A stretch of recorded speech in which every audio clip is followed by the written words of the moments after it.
Hey, welcome back, everybody. It's time once again for another episode of Revenue Optimization Radio. Hosted today by, we got a brand new host from way across the ocean here, and a fellow Irishman like me here. I think his name is Sean Broderick, Senior Manager, Product Marketing at Upland Software. Are you an Irishman, lad? I am a bona fide Irishman. We're moving this week from a guy who sounds like he's an Irishman, Patrick Morrissey, but he's actually from the Midwest. So we have a bona fide Irishman broadcasting from Dublin here this afternoon, our time. So great to be here with you. I love it. I love it. We'll have to chat more about the old sod here, but who did you bring along today to talk about? What's the topic today?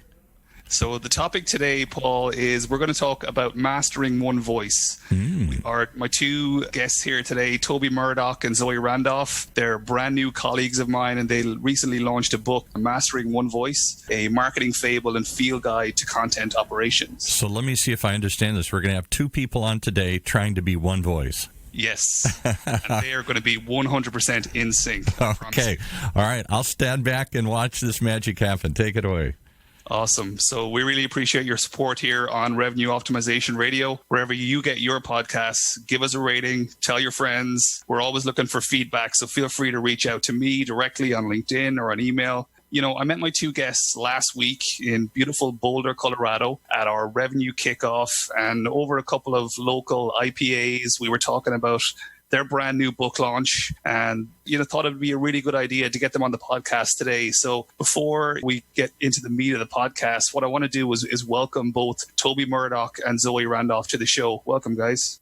Thanks for having it. Thanks for having us. Tried to sync that with Zoe, so we spoke in one voice. But you don't exactly sound the same, but I'm sure you're going to be on the same page today. So listen, your brand new book launched last week. It's a marketing fable and a field guide to content operations. But before we get into the meat of the book and what it's all about, I want to hear a little bit from yourselves. So Toby, start with you. Tell us a little bit about yourself.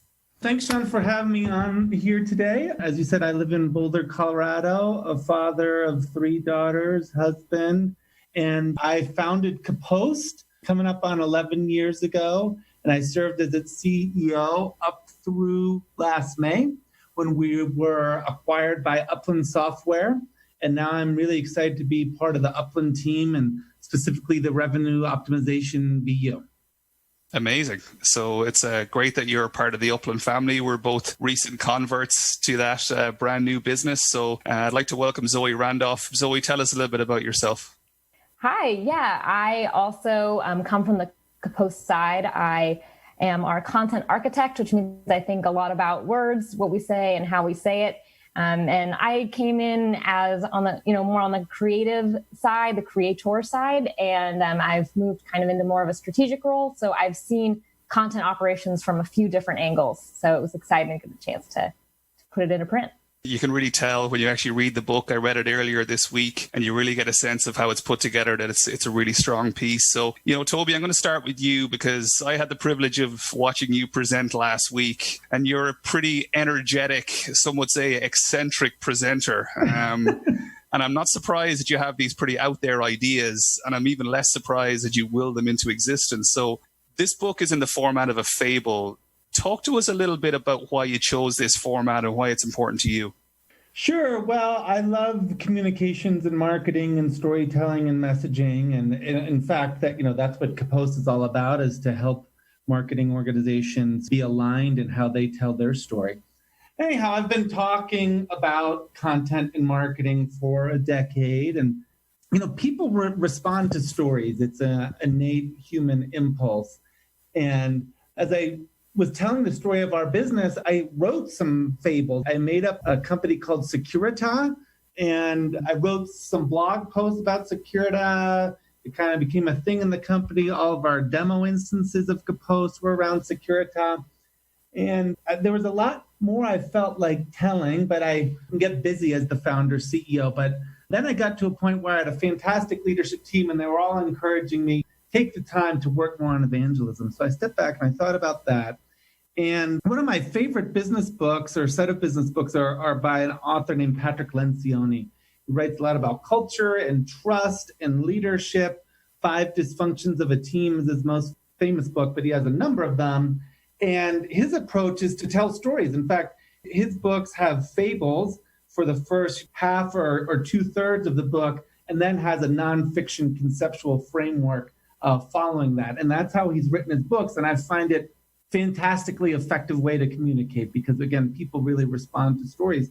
So I decided, okay, I'm going to write a book about content operations, this topic that I've been focusing on. And I really wanted to be a fable. And everyone kind of looked at me sort of weird. And so I sat down and I started to outline and write it. And I wrote like a first, set of chapters and kind of a plan for the rest of the fable. And then I sat down with Zoe and I both shared with her Lencioni's book, so she had some point of reference that I wasn't completely crazy, and then shared with her what I wrote. And I think she went from, skeptic, this guy's crazy, to, hey, this might be a worthwhile idea.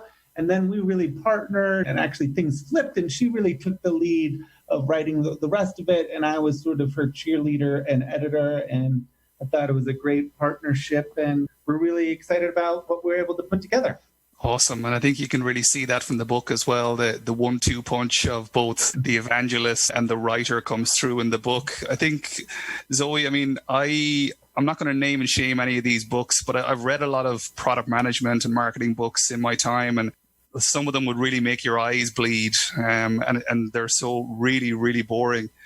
I think what really kind of works in this book is it's the kind of edutainment aspect where you're educated in one piece of the book, but you're also entertained as well. The first part of the book is a fable. The second part is more that feel guide that you refer back to again and again. Give us an overview of the book for the listeners who wouldn't have had a chance to read it as of yet.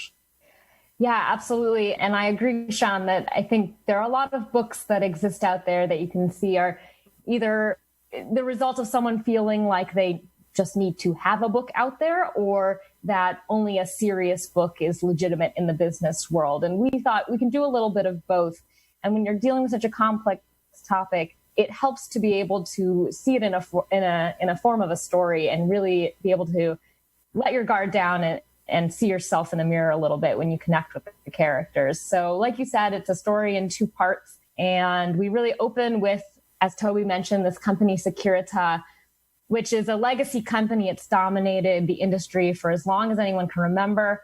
They've got the best product. They've got the best analyst rankings. They've got the most aggressive and skilled sales team. And yet they're stagnating. And they're looking around at their revenue trend line and it's going down. It's starting to slope in the wrong direction. And it's clear something is wrong. It looks like maybe it's just a blip, but soon people need to start confronting the fact that it is not a fluke and that really something is changing in the market. So if it's not the product and it's not the sales team, what is the problem that they're facing? And that's when we see our friends in the marketing team step up and say, we think we may be able to be the answer to this problem. And they're not entirely sure how at the time. What they know is that a lot of the buying journey is happening, as we all know, before anyone talks to sales. They know that customer experience is one of the most important factors in how buyers make decisions. And they know that marketing has the potential to make a real impact on that customer experience by providing a really great and singular way that people can experience and understand what the company is all about. And it's not easy and it's not obvious how they might go about solving this. And I won't spoil how they do it. You'll have to pick up the book to find out. But I'll give you a hint that what it requires is some bold leadership, a real commitment to change, and a whole lot of people beyond just the content team. We talk about content operations, but it's really about a whole host of folks from the entirety of the customer journey. And then, like you said, in part 2, we get into the nitty gritty. You've seen what it looks like, and now we'll show you how it's done. All right. Almost like everybody's working on the same revenue team, if you will. Amen. Yes. So Toby, I mean, there's a couple of things that really jumped out in the book for me. One is this idea of a wall of shame. And one of the key protagonists in the book is the new CMO, Raj Patel. And he starts a whiteboard exercise called the wall of shame.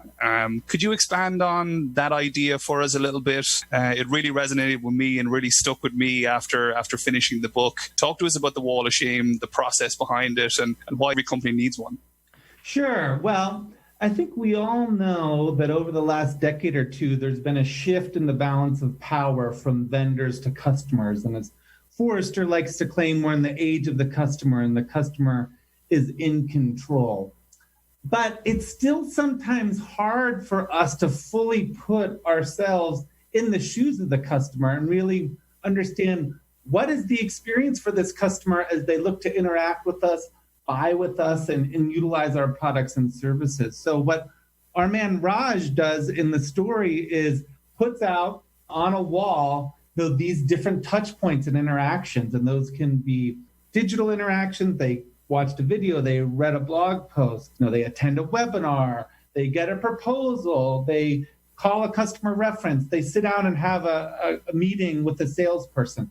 Right, all of these different interactions, and he put them out on the board, and what they saw in this story was just how disconnected and inconsistent and fragmented all these interactions were. And it was all these siloed teams working really hard in their silo to do a great job, but losing sight of the big picture on how all these touch points have to interconnect along the customer journey. So for Raj and the Securita team, it was a really powerful way for them to empathize better with their customers and understand where they're coming from. It's a technique we've used with our customers. And again, in the era of the customer, it's a great way to get really grounded in that understanding of the real experience of your customer. Awesome. And I think that's going to resonate with so many people who read the book as well. So Zoe, I'm just going to jump to you now. And, my sense is that the list of people who this book is applicable to is a lot longer than the people who it's not applicable to. Talk to us about the person who's going to want to read this book. Yeah. I mean, first and foremost, it's definitely for anyone in a role that deals with content and content strategy. So CMO, a director of content marketing, content strategist. But like you said, it's really about anyone concerned with customer experience. So demand gen who rely on contextualized, relevant, findable content to drive conversions, regional marketers who need to localize existing content for their own audiences, and sales people, sales enablement, who need to continue conversations that marketing has begun with really personalized, relevant content that helps kind of further conversations. So if revenue is part of your job, you should probably read this book. Awesome. And I think that really speaks to the entire revenue team story that we're trying to bring here on Revenue Optimization Radio. We're going to take a break and pay some bills. And when we come back, we're going to talk about content operations. We live in a subscription economy. You're only as successful as your customers, and that requires a mindset shift from what's our strategy for the customer to what's our customer's strategy and how can we help. Focusing on your customers' needs and providing value in every interaction is critical to building long-term relationships and sustained sales success. The challenge for most sales leaders and their teams is their sales process doesn't match how customers buy in today's digital world. Sustained growth and sales execution are impossible because the revenue team isn't aligned with consistent process and methodology to understand their customers' people and their problems. Altify's customer revenue optimization solutions activates the entire revenue team with a combination of strategy, methodology, and applications to help companies deliver more value to their customers. The result is increased sales velocity, improved win rates, and increased customer satisfaction.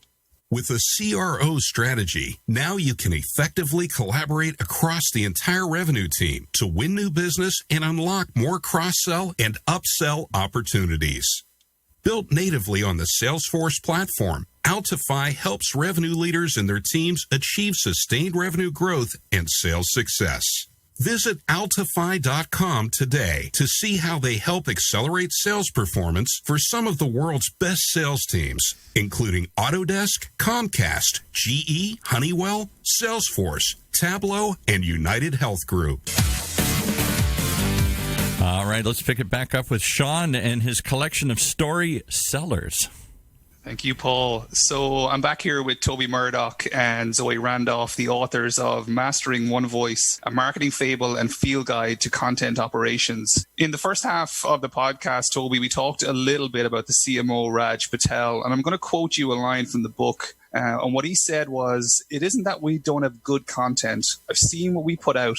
Individually, it's all very good. The problem is we just don't know. The right hand doesn't know what the left hand is doing." So with that context from the book, talk to me about why content operations is so important from your experience in building up a company like Kapost. Sure, great question. When writing this book, all I really did was reflect back and reflect forward to all the conversations and interactions I'd had with big company B2B marketing departments, again, for 11 years around this topic. And that's really what I saw. Everyone's making good content in their little group. And if you're a small business, this really isn't a problem. But if you're a large business, if you're a GE or a Salesforce or an IBM or a Honeywell, these people aren't in the same room. In fact, they're not in the same time zone. They're not in the same continent, right? Right. These gigantic businesses with many different business units, with many different regions, with many different channels, so on and so forth. And so they're creating great stuff in their own little silo, but it's very misaligned with what everyone else is doing. And so for the customer, they're reading an email that has message ABC, and then a video that's message XYZ, and then they have a sales meeting and they're talking about 1, 2, 3. And at this point, their head is spinning. So what a content operation is, it's not a reorg. It's just a set of processes that span the marketing organization and even the sales organization, all the folks who are creating content, and says, hey, let's work together. Let's have a consistent strategy of what our message is that we're trying to bring it to market, then how we're going to personalize that by persona, by buying stage, by BU, by geography, whatever those dimensions are. And let's all work together and have some tools and processes that keep us working together so that our customer, when they're interacting with us, get a consistent, effective, compelling, and personalized set of interactions and experiences.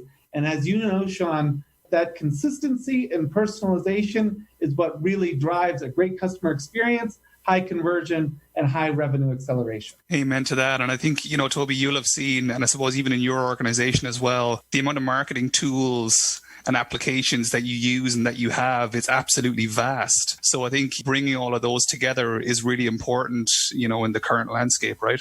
Absolutely. I mean, the last 10, 15 years have been this digital explosion within marketing organizations, as well they should be. It's great. All these tools are wonderful, and customers demand them, and they want to interact, via video, via webinar, via email, all these new channels and tools.